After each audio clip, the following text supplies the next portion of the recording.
We are members of the DDR program, which is the Drug Demand Reduction Program, and we participate with several schools in the local counties and some not so local counties to try to mentor and be good role models for the kids. And a lot of these kids need role models in their lives.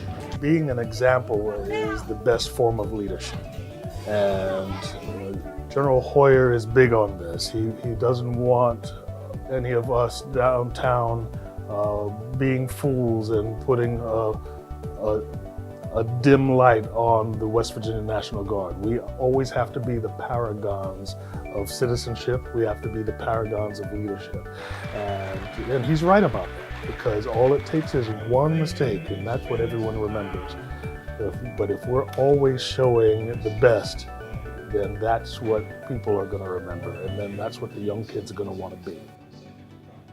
When the military personnel come into our school and they just provide a positive outlook to the kids. They're positive role models, regardless of what activity they're working on, whether that be reading with our students, whether that be going out to recess and just joining in the game, or whether that be in the cafeteria and just providing casual conversation. The students can understand what a successful adult looks like.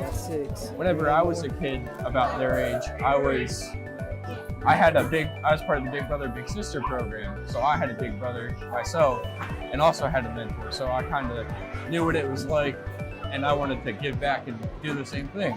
And Jim?